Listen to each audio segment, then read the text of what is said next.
deberían estar, necesitas hacer una distracción y bajar todo ese hueso junto con los implantes a la altura donde vos los querés poner.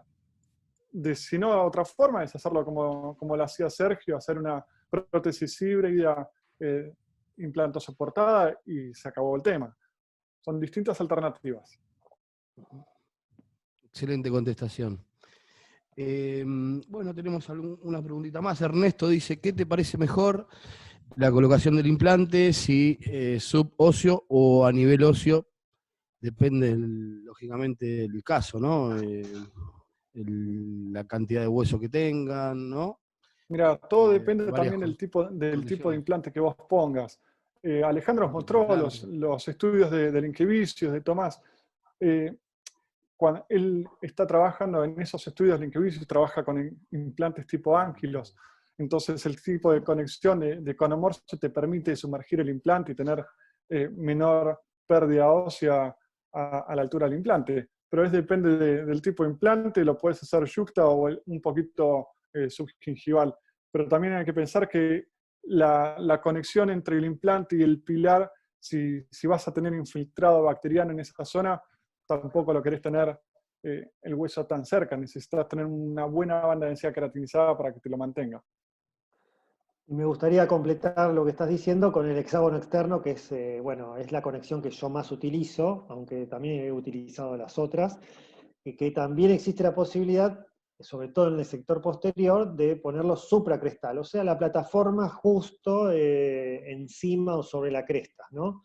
En el sector posterior generalmente mi experiencia es como más rinde la conexión de hexágono externo, poniéndolo supracrestal, y se empieza a asemejar un poco más a otras conexiones y como el tejido blando como más rinde, es de esa manera.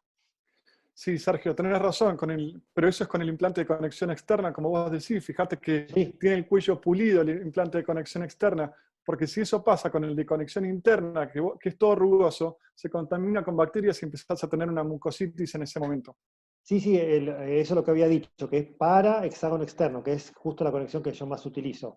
Para las Sí, otras, sin duda, es o a nivel de la cresta o subcrestal. sí. Excelente.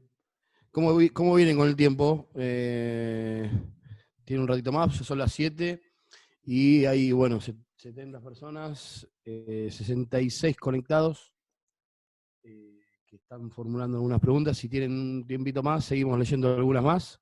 Vale. ¿Cómo andan el tiempo? ¿Bien? Sí. Perfecto. Vamos a seguir con Fulvio Tejera. Dice, al conformar el perfil de emergencia, ¿qué pasa con el remodelado óseo o con la colocación del implante inmediato si se coloca un cicatrizal conformando el perfil que dejó el diente recién extraído? ¿Qué pasa y si él lo aconseja esa técnica? Gracias.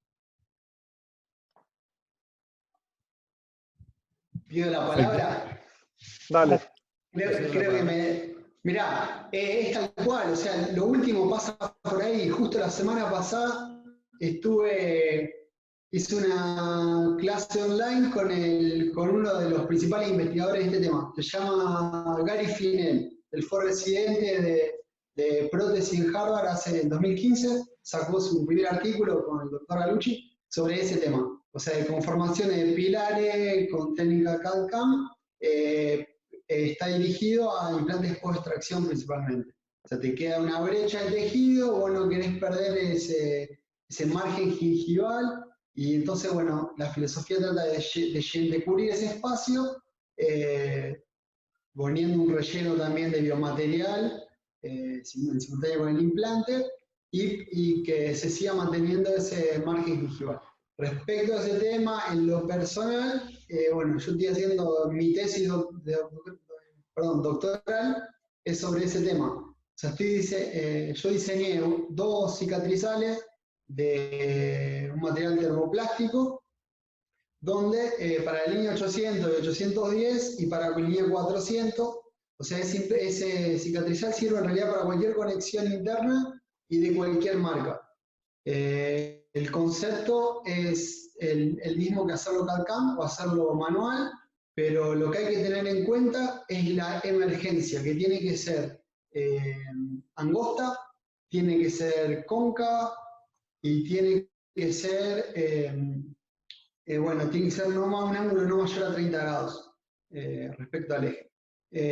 Yo creo que lo último que se está estudiando en cicatrizales es eso, o sea, es lo que se viene, pero está buena la pregunta, no sé si la pude responder. Sí, perfectamente, Alex, por supuesto. Ahí Gary Finel es el que está bien, tiene está los claro. artículos, se pone el lujo. Ahí tenemos otra pregunta para Sergio, dice, hola, en los estudios que postuló el doctor concluye que no es preferible hacer carga inmediata de un provisorio. La pregunta formulada sería, ¿es preferible hacer un provisorio que carga inmediata? ¿No? Bueno, con respecto a esa técnica que se está usando muchísimo, yo tengo una postura tomada. Los pacientes obviamente presionan mucho para tener un provisorio inmediato a la colocación del implante, ¿sí?